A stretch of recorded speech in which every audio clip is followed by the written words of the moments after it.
Bonsoir. Je vous demande pas ce que vous offririez à Elisabeth Borne. Si, peut-être d'ailleurs. Des vacances. Ah. Merci C'est en un tout beau cas cadeau de Noël, non? d'être avec nous. Ça serait un beau cadeau pour la France. J'aurais pas dû poser la question. Ah oui. Quand elle dit on est resté fidèle à nos valeurs, c'est ce qu'elle dit apparemment à ses ministres. Mais je suis inquiet pour ses valeurs alors. Parce que je crois que ce qu'a fait la Première ministre en négociant avec les Républicains ce texte de loi sous l'influence du Rassemblement national, c'est précisément inscrire dans la loi française des propositions qui sont historiquement les propositions de Jean-Marie Le Pen. D'ailleurs, tout à l'heure, le président de la République a dit ce n'est pas vrai. On va l'entendre dans un instant. Ces propositions ne sont pas celles. J'ai retrouvé 6, 7 même propositions qui étaient précisément dans le programme de Marine Le Pen aux élections présidentielles de 2022. Donc, à un moment, il a dit il faut dire la vérité. C'est le seul point sur lequel je suis d'accord avec lui. Il faut dire la vérité, mais c'est pas ce qu'il a fait. On va entendre Emmanuel Macron dans un instant, mais sur ces questions-là, sur cette question-là, il peut y avoir, comme le disait, je crois, Nora, non, pardon, c'était Pablo tout à l'heure, à la même place, qui disait on peut prendre des directions, mais ça ne veut pas dire que les mesures sont les mêmes et exactement les mêmes que ce que réclamait le Rassemblement national. Il n'y a pas de copier-coller dans la loi sur 6 ou 7 mesures, comme vous le dites ce soir. Si, vous pouvez les retrouver, vous verrez, on les a mis sur les réseaux sociaux notamment, vous pourrez aller les retrouver. Quand on revient sur le droit du sol, quand on introduit dans la loi... Attendez, précisément, prenez l'exemple du droit du sol. Le droit du sol, ce qui est dit aujourd'hui, c'est que pour accéder à la nationalité française, un jeune homme, une jeune fille, entre ses 16 et ses 18 ans, devra en faire la demande. Oui, il n'y a plus d'automaticité. Il n'y a plus d'automaticité. C'est parce que Charles Pasqua avait fait ça d'ailleurs en 1993. Mais le Rassemblement national est beaucoup plus dur là-dessus. Ah ben il est peut-être beaucoup plus dur. Bah voilà, donc c'est pas la même mesure. Mais il est bien pour remettre en cause une forme d'automaticité, d'acquisition de la nationalité française pour un jeune présent en France à sa majorité. Donc sur ce sujet, sur la question de la préférence nationale, sur la question de la déchéance de nationalité, sur ces sujets-là, par exemple, pour donner ces 3 exemples-là, oui, clairement... ce projet de loi. Et sur l'intégration des travailleurs, traditionnel de des travailleurs sans papier. Mais vous savez très bien que... Il s'en vante, Emmanuel Macron, ce soir. Il dit ça, c'est la jambe gauche. Et ça, on Emmanuel Macron, il a changé 15 fois de discours depuis le début. Donc, quand il fallait séduire les Républicains pour les convaincre de voter ce texte de loi, il n'y avait pas beaucoup de régularisation dans le texte de loi. Et maintenant, parce que tout le monde lui reproche d'avoir repris dans son projet de loi les mesures du Rassemblement national, il dit « Non, vous inquiétez pas. En fait, finalement, il y a beaucoup de régularisation. Écoutez, tout ça n'est pas sérieux. On parle de... Alors, une semaine, c'est 3 000. C'était la semaine dernière. 10 000 Maintenant, c'est 10 000. Effectivement, ça a été multiplié par 3 là, en une semaine. Écoutez, tout ça n'est pas raisonnable, n'est pas sérieux. Effectivement, il y a besoin de mesures de régularisation pour les travailleurs sans papier, dont je veux rappeler ici qu'ils occupent des emplois qui sont essentiels à la vie de la nation, qu'ils cotisent, qu'ils payent des impôts, qu'ils rapportent davantage à la France que ce qu'il coûte à la France. Oui, effectivement, il y a besoin de régularisation de l'ensemble des personnes qui ont un contrat de travail. C'est la proposition que nous faisons. Et la mesure qui est dans cette loi, bien évidemment, ne reprend pas On cette va proposition. écouter Emmanuel Macron. Si nous sommes là ce soir, c'est parce qu'il y a cette soirée spéciale sur BFM TV. Macron face à la crise après le vote de cette loi immigration hier. Emmanuel Macron qui pour la première fois a pris la parole, donc après le vote.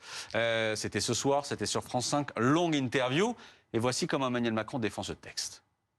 Je pense que quand on gouverne, qu'on a des responsabilités éminentes, en effet, on a le droit de se poser des questions, parce qu'on est citoyen, mais ces responsabilités nous obligent. Et moi, j'y reviendrai, je pense qu'il faut assumer ce qui a été fait hier, il faut lever beaucoup de contre-vérités, il faut aussi calmer beaucoup les esprits. Cette loi, je le disais, c'est pour moi le bouclier qui nous manquait. En conscience, je peux vous dire que le texte qui sort est un texte qui reste utile, c'est ce bouclier dont on avait besoin, et que les dispositions qui ont été acceptées, même si elles ne plaisent pas, ne justifiaient pas de tout bloquer. Manuel Bompard, un bouclier dont nous avions besoin, c'est comme ça qu'Emmanuel Macron présente sa loi ce soir. Le président qui ajoute une chose, un bouclier dont voulaient les Français, et dont veulent les Français ce soir. On a notre sondage ELAB qui est assez clair, assez limpide, si je puis dire, sur le regard que posent, en tout cas celles et ceux qui ont été interrogés par ELAB, sur le texte qui a été voté hier soir. Pour chacune des Très fort ELAB, hein. pour chacune des mesures, on a une Vous majorité faites pas qui est confiance au très nette. sondage? Non, il est très fort, Elab. Il a réussi à sonder l'ensemble des Français sur une proposition de loi dont on a eu le texte hier soir à 17h. Le texte de loi tel qu'il est sorti de la commission mixte paritaire. Écoutez, franchement, vous êtes extrêmement fort. Franchement, soyons un peu raisonnables. Les mesures principales, on les connaît tous. Soyons un peu. Ils ont même été sondés Soyons un avant. peu- Il y soyons avait eu un d'autres peu- sondages avant Manuel Bompard aussi et qui donnent les mêmes résultats. Du Sénat, il était là depuis plusieurs semaines. Avant, c'était le même que le texte du Sénat, non, parce que le président de la République vous dit que c'est pas le même. Donc je sais pas, là, vous vous mettiez d'accord. Là-dessus, et là, les mesures. Pourquoi ça Écoutez, vous plaît pas, mesurez les ce que vous sondages, voulez. quand ça va pas dans Attendez, votre sens, attendez. Sur les retraites, vous étiez content Tout va du bien, sondage. tout va bien. Je vais vous répondre. Sur les sondages, il n'y a aucun problème, monsieur. Je vais vous dire que si non, mais c'est maintenant... bizarre. Mais d'abord, je vais commencer par ça. Si maintenant, la boussole des lois qu'il faut mettre en place, c'est les sondages, si c'est ça maintenant la boussole, je vais vous dire que à peu près 8 Français sur 10 sont favorables à l'augmentation du SMIC. À peu près 8 Français sur 10 sont favorables à l'indexation des salaires sur l'inflation. Un peu plus de 7 Français sur 10 sont favorables au rétablissement de l'impôt de solidarité Et sur la 7 fortune. Français sur Ils étaient 10 contre favorables au les projet de loi retraites. immigration. Ils étaient contre les retraites, ça vous aidait quand même, les attendez. sondages. Si maintenant vous voulez qu'on mette en place toutes les mesures qui, selon vos sondages, sont majoritaires dans la population française, prenons la liste. Non, mais je suis Manuel pas sûr Bompard. que vous soyez à chaque Manuel fois Bompard, d'accord avec il ces y a mesures. deux- il y a deux Maintenant, choses. je vais vous répondre sur Attendez, ça. il y a deux, Mais j'allais vous répondre. Oui, je sais, mais là-dessus, il faut deux choses. Il y a les sondages. Ok, très bien. Mais il faut une majorité. Il se trouve que ce texte. Bah, c'est plus les sondages, alors c'est la majorité. Non, mais il faut les deux. Choisissez votre non, mais argument, précisément. c'est tout. Ah non. Les deux vont forcément ensemble. On a un texte, c'est ce que vous dit Emmanuel Macron ce soir, qui est à la fois soutenu par les Français et qui a trouvé une majorité à l'Assemblée de députés qui souverainement ont voté pour ce texte-là. Ah oui. Il vous faut les deux choses. Si vous voulez mettre en place tout ce que vous dites là et qui peuvent être soutenus par les Français, il faut aller chercher une majorité pour ça. Ça, vous avez raison. Bah oui. Mais en l'occurrence, sauf erreur de ma part, on a encore le droit d'être dans l'opposition et donc, y compris quand on n'est pas majoritaire à l'Assemblée nationale, oui. de pouvoir considérer que certains projets de loi ne sont pas bons pour le pays sans que immédiatement vous m'opposiez des sondages qui me disent finalement taisez-vous parce que c'est ce que les Français veulent. Donc attendez, maintenant on va répondre sur le fond. Je vais vous dire, depuis un an, vous avez, et le président de la République d'ailleurs l'a refait à l'instant, vous avez inscrit un lien qui vous semble et qui semble désormais un lien avéré entre immigration et délinquance. Le président de la République l'a refait tout à l'heure. Et sur ce prétexte-là, vous gonflez la tête des Français en leur disant Pourquoi la vous dites seule vous solution pour Pourquoi faire vous en dites sorte- Attendez, pourquoi vous dites vous Qu'est-ce qu'on a je crois que vous y avez contribué assez largement. Pourquoi Parce que quand vous voulez vraiment qu'on fasse la liste. Parce que par exemple, quand lundi vous accueillez sur votre plateau une femme qui a été victime, je crois, d'une tentative de viol ou d'un viol par une personne qui était sous OQTF, vous omettez de dire que à peu près 90% des femmes qui sont victimes de violences ou de viols aujourd'hui le sont dans le cercle familial. Vous rigolez ou Et quoi donc, ce n'est Ça pas- leur a été- et ça lui donc a été ce- dit sur le plateau, et donc Manuel ce n'est Bompard. pas- et donc ce n'est Ça pas- lui a été dit sur ce Mais plateau par attendez, Vincent Philippe, Antiguen mais du acceptez service qu'on police-justice puisse de parfois BFM critiquer TV. un peu votre travail, Mais non, c'est pas grave. bah oui, mais je critiquez vous très dis, bien. c'était le point de départ de mon raisonnement, que le lien que certains essayent de faire entre immigration et délinquance, c'est un lien que je refute totalement. Et je ne suis pas étonné qu'à partir du moment où depuis des mois et des mois, on continue sur ce même refrain, qu'après il y a des Français qui se disent « Ah bah puisque ce sont... » selon ce que j'entends à la télé, les immigrés qui sont responsables de la délinquance. Alors oui, bien sûr, des mesures qui vont lutter Mais contre c'est pas ce que dit l'immigration Emmanuel sont- Macron. sont Emmanuel Macron dit nécessaires. qu'il faut Si, si, il l'a expulser dit, les immigrés délinquants. Il faut les expulser. C'est d'ailleurs ce que disait Fabien Roussel sur ce plateau aussi, Mais, le madame, patron des communistes. Voilà. madame, d'abord, On ne dit pas que tous les immigrés sont des délinquants, mais Non, les mais délinquants immigrés, il monsieur- faut les expulser. C'est ce que dit Emmanuel Macron. Mais d'abord, monsieur Emmanuel Macron a tout à l'heure dit, vous pourrez retrouver l'extrait si vous voulez, qu'il y avait un lien entre la question de l'immigration et la question de la délinquance. Or, il existe un centre de recherche qui s'appelle le CEPI, qui est sous l'autorité de la Première ministre, Madame Borne. Donc, je ne pense pas qu'on puisse l'accuser de dire n'importe quoi, qui réfute tout lien entre immigration et délinquance. Donc, je dis que quand le président de la République reprend ce lien, il, à mon avis, contribue à donner aux Françaises et aux Français une image faussée de l'influence de l'immigration en France. Voilà ce que je suis en train de vous dire. Maintenant, quand une personne commet un crime ou un délit, bien évidemment, elle doit être sanctionnée pour cela. Et il peut y avoir parmi les immigrés des gens qui commettent des crimes ou des délits. Et cela Comme il y a parmi les Français des gens qui commettent des crimes et des délits. Et qu'est-ce qu'on fait pour ça ? On a une justice. Et puis la justice, elle enquête. Et puis parfois, elle peut condamner. Et puis parfois même, elle peut emprisonner des personnes qui sont responsables. Et de est-ce qu'elle crimes peut ou de délits. et est-ce qu'elle doit expulser derrière Mais comment vous allez expulser les personnes de nationalité Non, française mais je parle évidemment des Non, on délinquants parle des étrangers. étrangers délinquants. Mais donc vous allez expulser des étrangers délinquants, quel que soit le délit qu'ils ont commis? Non, je vous pose la question précisément. Moi, je suis opposé, pour prendre un exemple concret, à une mesure qui est, par exemple, inscrite dans ce texte de loi, qui est une mesure de déchéance de nationalité. Pour homicide volontaire sur force de l'ordre. Je suis d'accord avec vous. C'est pas un cas qui vous semble justifié. Mais vous savez très bien que si vous commencez à ouvrir une boîte de Pandore, ensuite vous allez l'élargir. Bien évidemment qu'un homicide sur force de l'ordre est inacceptable, mais il faut arrêter de faire croire aux gens que la seule manière de sanctionner un acte aussi cruel et dramatique que celui que vous indiquez, c'est de les déchoir de leur nationalité. On n'est pas condamné à choisir entre les gens font ce qu'ils veulent et les gens sont déchus de leur nationalité. Les gens, ils peuvent aussi être condamnés, ils peuvent être... Oui, l'idée c'est la double peine. Ils sont condamnés, d'accord. Oui, mais on essaye de faire croire finalement que soit on fait rien, soit on déchoit les gens de leur nationalité. Ben non, pardon, moi je suis attaché à la justice et je considère que quand on commet un acte qui est contraire à la loi, on doit être condamné pour ça, point, à la ligne. Donc voilà, je vous donne un exemple à mon avis qui explique pourquoi il y a depuis le début un lien, à mon avis, faussé sur ce débat. Le débat s'est beaucoup porté depuis 2 jours sur cette idée de priorité ou de préférence nationale. Quand on regarde les textes originels du Front National, les textes de Jean-Yves Le Gallou, il s'agissait d'exclure de droit les étrangers. Logement, emploi, prestations sociales. Là, dans le texte, on n'a pas une exclusion des droits. On a des obstacles à l'accès. Ils y accèdent plus tard, sous conditions. Donc, les mêmes droits pour les Français et pour les étrangers, mais avec des conditions à remplir pour les étrangers qui reportent un peu cet accès aux droits. Est-ce que pour vous, ça ne fait pas quand même une différence? Ah, vous voulez dire que peut-être que c'est du Jean-Marie Le Pen light? C'est ça? Non, c'est pas du Jean-Marie Le Pen du tout. C'est vous y aurez droit, mais on veut vérifier les choses. La logique est la même, monsieur. La logique vise à mettre des obstacles, des entraves. Mais pas des interdits. Oui, mais qui petit à petit en fait vont se traduire par le fait que des gens qui aujourd'hui avaient accès à un certain nombre de prestations sociales, et encore une fois, pour que les gens qui nous écoutent le comprennent, on parle en particulier de travailleurs en situation régulière. On n'est pas en train de parler, comme je l'entends parfois sur les plateaux de télévision, de clandestins ou d'immigration irrégulière. On parle de travailleurs en situation régulière qui, parce qu'à un moment, il faut le dire, occupent des emplois qui sont essentiels à la vie de la nation. Vous les connaissez, hein? Quand vous vous levez à 5h du matin, vous êtes bien content de les voir dans le métro se lever pour aller occuper les emplois que d'autres ne veulent pas faire. Et on est en train de dire à ces gens-là, on va vous rendre votre vie plus difficile. Pardonnez-moi, je trouve ça ignoble et je combattrai toujours ce type de mesures. Voilà tout simplement ce que je suis en train de vous dire. Et je ne vois pas en quoi le fait d'aller rendre l'accès aux allocations familiales plus compliqué pour une aide-soignante, un éboueur, un médecin. Je vois pas en quoi ça va améliorer la vie des Françaises et des Français. Ça ne va pas l'améliorer. Quand tout à l'heure, vous aviez Madame Lavalette sur le plateau, elle disait « Ah, vous comprenez comment les Français peuvent être d'accord avec l'immigration alors qu'on a des problèmes pour se soigner ?» Ah oui, on a des problèmes pour se soigner. Mais c'est pas l'immigration qui est responsable des problèmes pour se soigner. C'est parce que depuis des années et des années, on a coupé dans les budgets de santé, que les urgences sont dans des situations déplorables. Quel est le lien avec l'immigration? Il y en a strictement aucun. Depuis des mois et des mois, on essaye de rendre responsables les immigrés de tous les maux. Eh ben, pardonnez-moi, je ne suis pas d'accord avec cette logique. En attendant, Manuel Bompard, si vous vouliez défendre cette position, vous aviez une opportunité justement de défendre pied à pied ces personnes de l'immigration régulière ou ceux qu'il faut potentiellement régulariser parce qu'ils font vivre la nation, et vous le disiez bien. Est-ce que vous n'avez pas été dans une impasse? Est-ce que vous n'auriez pas dû aller au front et vous bagarrer pour que ce texte finisse par justement porter ce type de proposition, plutôt que d'avoir aujourd'hui à constater l'échec de la NUPES sur ce texte qui est finalement encore plus dur que celui qui était proposé? Alors, madame, d'abord, je vais vous dire, sans remettre en cause ce que vous êtes en train de dire, mais que pour se bagarrer, on s'est bagarré. Hein? Parce que tout le monde fait comme si, là c'est pareil, il faut sortir un peu de l'hypocrisie, ou, et je ne vous accuse pas de le faire, sortir des éléments de langage des macronistes depuis une semaine. Écoutez, le texte de loi à l'Assemblée nationale, il a été examiné en commission.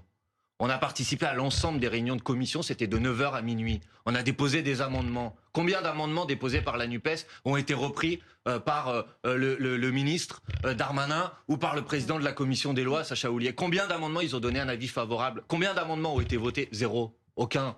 Donc arrêtez de faire croire que parce que le débat aurait eu lieu en séance et qu'il n'y aurait pas eu de motion de rejet, le résultat aurait été différent. Ce n'est pas vrai. Vous regrettez je ne pas regrette cette motion de rejet? Strictement rien, madame. Je vais vous dire. Tactiquement, vous voyez bien que ça a été totalement inefficace? Non, pas du tout. Pour vous? Mais pas du tout, madame, parce que là, c'est la deuxième hypocrisie de tout ça. C'est que si on était allé au bout de l'examen du texte de loi à l'Assemblée nationale, qu'est-ce qu'il se serait passé à la fin de l'examen du texte de loi à l'Assemblée nationale? Il se serait passé que le texte aurait été rejeté. Et donc, retour au point de départ, il y aurait donc eu une commission mixte paritaire, avec d'un côté un texte du Sénat et de l'autre côté pas de texte de l'Assemblée nationale. Le résultat aurait été exactement différent. Et je dénonce les éléments de langage. Exactement le même. Merci de préciser. Merci de préciser. Voilà. Le résultat aurait été exactement le même. Et maintenant, je vais vous dire, je dénonce cette forme de cette tentative qu'a repris le président de la République ce soir, d'essayer de faire porter à la NUPES la responsabilité de ces compromissions. Parce qu'il n'y avait aucune obligation pour M. Darmanin, Mme Borne, M. Macron d'accepter, de céder aux lubies d'extrême droite portées par M. Ciotti et M. Retailleau dans ces débats. C'est eux qui ont pris cette décision. C'est pas de notre responsabilité, c'est de la leur. Et ils devront l'assumer. Est-ce que vous êtes quand même d'accord en partie quand Emmanuel Macron dit c'est en traitant de ces sujets comme l'immigration, qu'on fait aussi barrage au Rassemblement national, qu'on les empêche de prendre de l'ampleur du pouvoir. Qui vous dit que... Moi, je n'ai pas de problème à parler d'immigration, madame, mais pas à courir derrière les propositions du Rassemblement national. Moi, je pense qu'on a une crise de l'accueil dans ce pays. Je pense que les gens ne sont pas suffisamment accueillis dans des bonnes conditions et que ça peut parfois créer des difficultés. Je pense que, par exemple, mais si on continue à entasser les gens comme on le fait aujourd'hui, c'est-à-dire qu'on n'a pas réussi à intégrer les précédents, vous voulez en rajouter? Mais ne dites pas. Il y a un moment, c'est trop compliqué. Mais ne dites pas qu'on n'a pas réussi. Mais monsieur, d'abord, ne dites ne trouvez pas que c'est un petit peu normal de choisir qui vient? Ne dites pas qu'on n'a pas réussi quand on sait que dans ce pays, les gens sont issus de familles mixtes, qu'il y a une personne sur 4 qui a un grand-parent qui est issu de l'immigration. Ne dites pas que le mélange, la créolisation du pays, elle se fait. Ne dites pas qu'on n'a pas réussi à le faire. Mais par contre, quand on accueille mal des gens, bah oui, ça peut créer des difficultés. Mais pourquoi on a été capable d'accueillir plus de 100 000 réfugiés ukrainiens et que ça s'est très bien passé? Pourquoi on a été capable de le faire? Parce qu'on a fait en sorte que ces gens ils puissent travailler, que leurs enfants puissent aller à l'école, qu'ils puissent avoir accès à un logement. Parce que oui, si vous mettez les gens dans des situations de précarité, que les enfants ils sont pas à l'école et qu'ils traînent dans la rue, forcément ça peut créer des difficultés. Donc oui, bien sûr qu'on peut accueillir mieux. Sur tous les Ukrainiens qui sont venus, on peut pas douter de la qualité de réfugiés politiques, alors qu'il y en a beaucoup d'autres. Mais c'est pas ce que je suis douter de la qualité de réfugiés politiques. Ça c'est un autre sujet. C'est pas un autre sujet. Si c'est un autre sujet, qui font des demandes. Bruno, je dis, on est en train de parler de la. Ne changez pas de sujet. On est en train de parler de la qualité de l'accueil là. Je suis pas en train de vous parler du statut. Je change pas de sujet. Si là vous changez de statut, je dis que les Ukrainiens c'est des réfugiés politiques. Encore heureux qu'on les ait bien accueillis. Mais bien sûr, mais je suis pas en train de vous dire qu'il fallait pas bien les accueillir. Je suis en train de vous dire que si on les. Il y a beaucoup d'autres étrangers qui viennent et qui par exemple déposent des demandes de réfugiés politiques qui ne sont pas des réfugiés. On sait que il y a des procédures où il y a aucun réfugié politique. Il y a des procédures pour ça, monsieur. Oui, mais justement ça s'entasse et vous avez trop de demandes et vous n'arrivez plus à les expulser. Et en quoi ce projet de loi va régler le problème que vous êtes en train de pointer? Moins de recours. Moins de recours de quoi? Vous savez très bien que... On va diminuer les recours. Mais vous savez très bien... 12 à 3. Vous savez très bien que les OQTF, aujourd'hui, elles sont dans une très grande majorité d'entre elles pas exécutées parce que les pays qui sont censés recevoir les personnes que vous allez expulser ne veulent pas les recevoir. Vous le savez très bien et c'est pas ce projet de loi qui va régler ce problème. Tout ça est ridicule. Écoutez, je vais vous dire depuis le début, on fait croire aux gens qu'on va régler des problèmes avec ce projet de loi qu'on ne réglera pas. Donc il faut arrêter d'attiser comme ça le spectre. Donc il faut accueillir, tenter plus. Mais est-ce que c'est ce que je suis en train de vous dire? Moi, je vous dis depuis le début que le sujet, c'est d'abord de faire en sorte que les gens n'aient pas besoin de partir de chez eux. Parce que là, vous pouvez faire semblant. Vous déplacez le problème. Non, je ne déplace pas le problème. On peut se retrouver. Manuel Bompard, je reviens des informations de la soirée. Manuel Bompard, s'il vous plaît. Je reviens à une des informations de la soirée. On a appris que 32 départements de gauche, avaient annoncé qu'ils n'appliqueraient pas la loi, si tant est que la loi va jusqu'au bout, qu'elle est validée par le Conseil constitutionnel, pour ce qui est de l'aide personnalisée. D'autonomie, où il va falloir désormais, avec cette loi, 5 ans de présence en France pour pouvoir la toucher pour les personnes qui ne travaillent pas. Et en l'occurrence, c'était également le cas ici. Qu'est-ce que vous dites? Vous soutenez ces 32 départements qui disent hors de question d'appliquer cette loi? Bien sûr. Bien sûr que je les soutiens. Cette loi est inhumaine. Et je trouve ça courageux de dire qu'ils ne vont pas l'appliquer. En fait, ils vont l'appliquer, mais la corriger. Ils la corrigeront en plus. C'est leur pouvoir. Il y a les collectivités locales dans ce pays. Elles ont le droit de pouvoir ajouter des dispositifs. Donc c'est inhumain de verser le RSA uniquement sur les conditions de 5 ans d'activité aussi? Je pense que vous avez peut-être une difficulté à comprendre la différence entre le RSA, par exemple, et les prestations familiales qui sont assises sur un principe d'universalité. qui est garanti en France depuis la fin de la Seconde Guerre mondiale.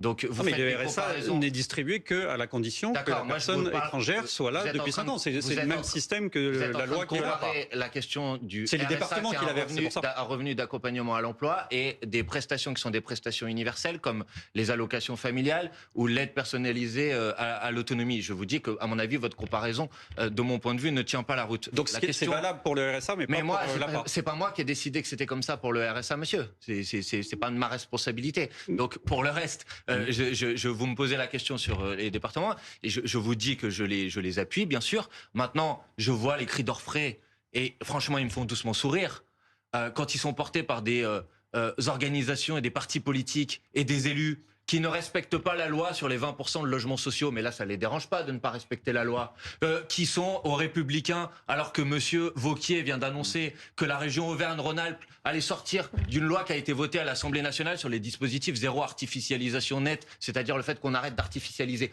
Là, manifestement, ça les dérangeait pas de dire qu'ils n'allaient pas appliquer la loi. Ah bah si, ça a fait débat, Manuel Bompard, notamment monsieur Retailleau et monsieur Ciotti, qui eux, là, maintenant, sont en train de monter au créneau pour dire... Ils risquent quoi, une condamnation par la justice? Non, parce qu'ils vont appliquer la loi. Bah, bien et sûr. ils vont sur leur propre budget corriger la loi ou la compléter en dégageant des fonds pour payer l'APA à ceux qui n'y auront pas droit par la loi nationale.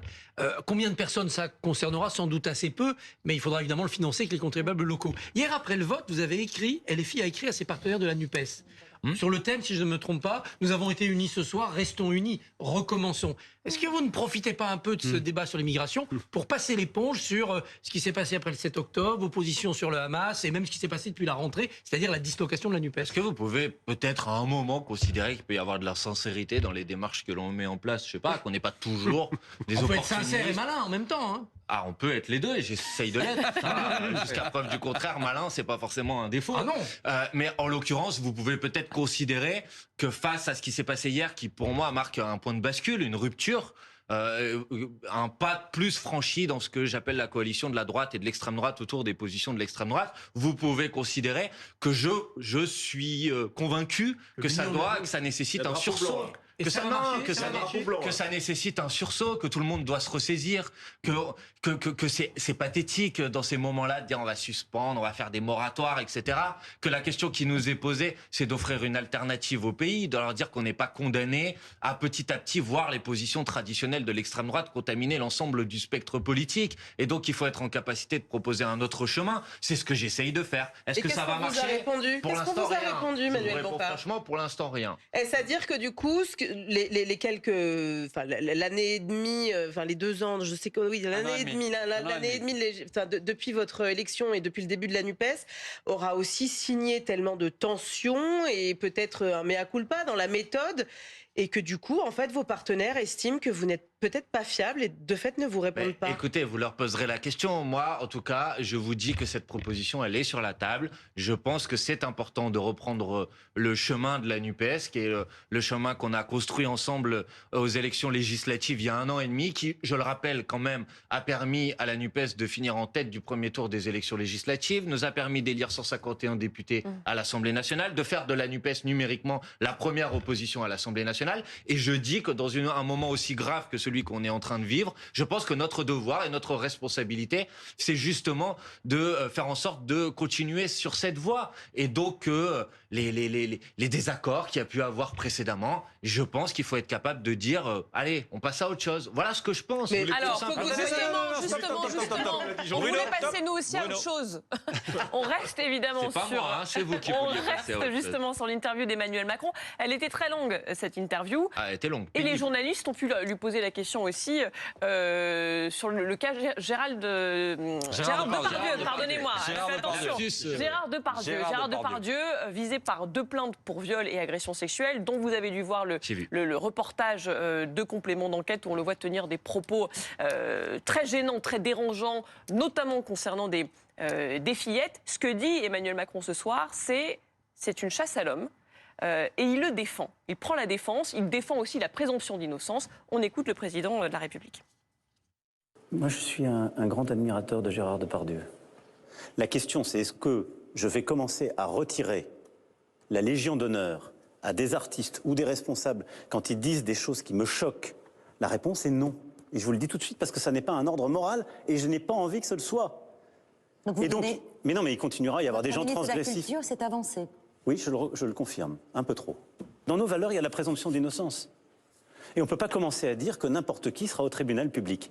Il y a une chose dans laquelle vous ne me verrez jamais, ce sont les chasses à l'homme. Je déteste ça.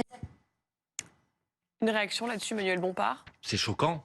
C'est choquant parce que la réaction du président de la République vise à faire de Gérard Depardieu une victime, alors qu'en l'occurrence, il est accusé. Il y a une présomption d'innocence, certes, mais il est accusé et il y a des procédures judiciaires qui sont en cours, sauf erreur de ma part, et qu'on a vu des images qui, honnêtement, étaient des images extrêmement gênantes.